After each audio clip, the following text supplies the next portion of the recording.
However, our annual observance of Memorial Day can be made a very valuable, very valuable, and practical habit if we use it to stimulate the remembrances, because we all have wonderful remembrances of past good.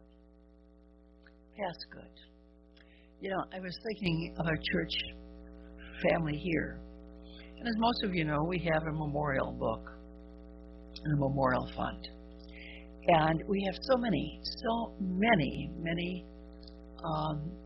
items here that were purchased because people wanted to have something in the church home that they could say that they gave the money for a loved one.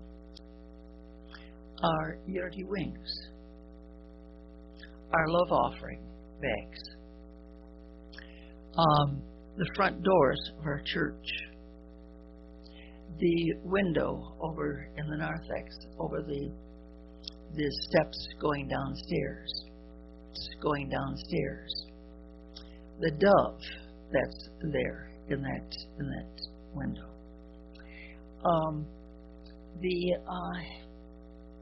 our steeple on the roof.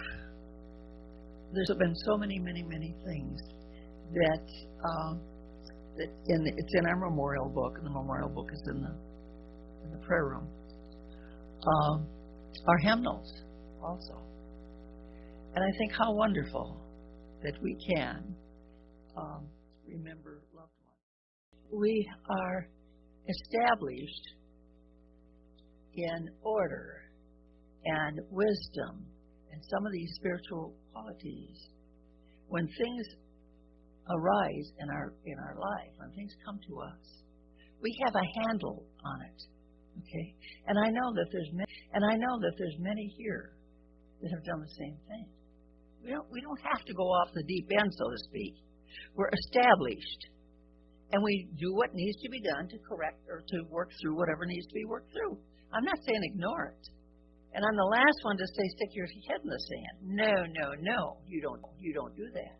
You look at it and know that you have a choice to make. Okay? Almost every Sunday here, I say we're always making choices. And sometimes we say no, either mentally or otherwise. Jesus said, let all your words be yea, or nay, nay. What are the thoughts that's coming to you? What are the feelings that are coming to you? Are they helpful? Are they good? Are they lasting? Are they from God? Are they from God? Or are they from what you heard on the radio, the TV, your next door neighbor, or somebody else that may not be established in the truth? Jesus said, know the truth. And what is the truth?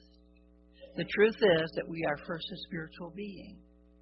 A spiritual being living in a spiritual universe governed by spiritual law first. And then we have a human body, human needs, living in the world. But not the world of effect. Not the world of effect. Not the world of effect.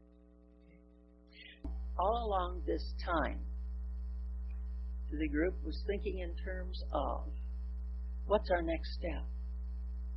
What's our next step?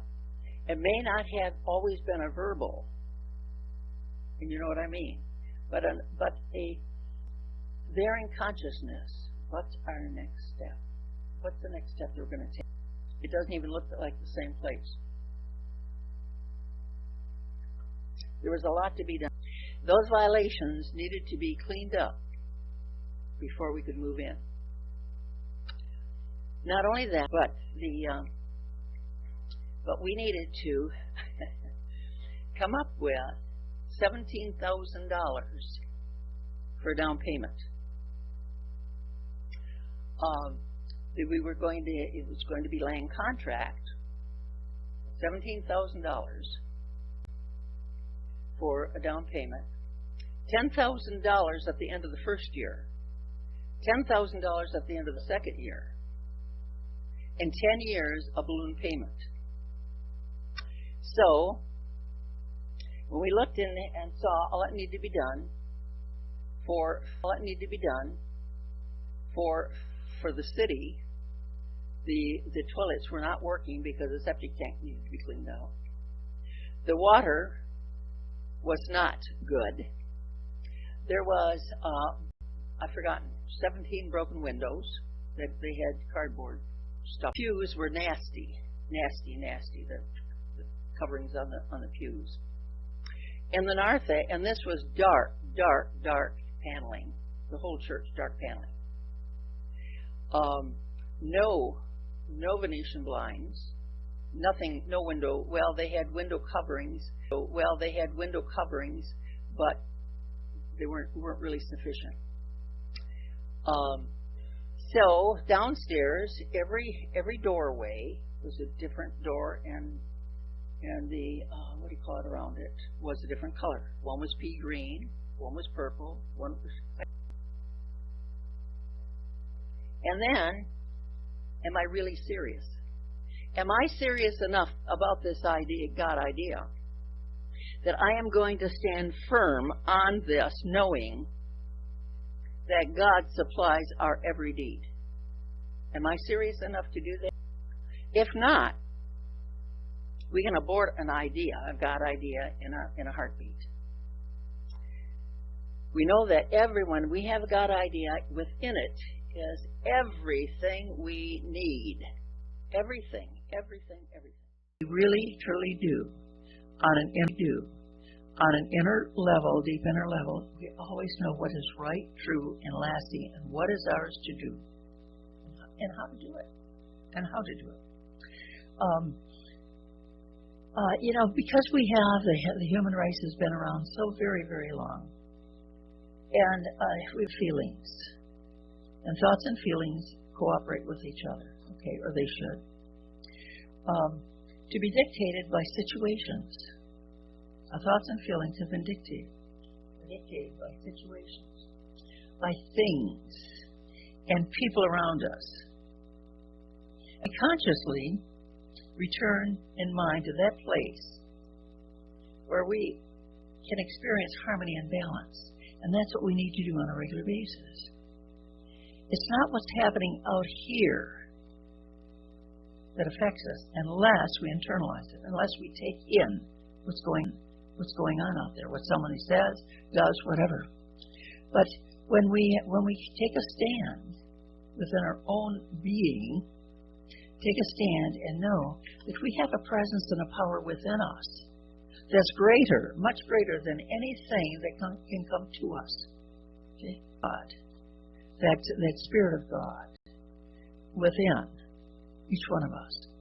And so when we come to relying on that, as Davis was singing so beautifully, when we really rely on that rather than people or situations or whatever to guide us, to tell us what we should be doing, what we should be thinking, how we should be, whatever, that there is that presence within us that created us and has the exact right words, thoughts, feelings that we should express. And we talk here about meditating.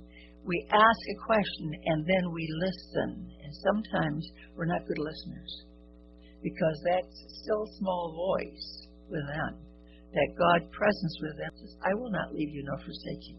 Okay? It's always there, but we sometimes forget to listen. Father, what would you have me do in this situation? Father, what would you have me? How would you? That's just the tip of the iceberg. That's just the tip of the iceberg, we might say, when we say, "Oh, ain't that awful about so and so or whatever." It's the internal negative talking that does the greatest harm to us, to the physical body. to the physical body. Because if you notice, and I'm sharing this again back to my experience this morning, when that car, now he didn't run the red light. He had a green light, but he was just going like a bat. Okay. However, I feel my body just tightening up. Okay? Because I was angry at what he was doing. He wasn't doing anything to me, but I did it to me. Okay? We do it to ourselves. And all of this, the adrenaline, okay, it has to go someplace, okay? It has to go someplace. So where does it go? It goes through the physical body. It moves through the physical body. So, and then, if we don't do something about it, correct that thought, let it go on our world out here. Okay, not just in the physical body, but also out here. We began to. How often have you had? Don't answer me.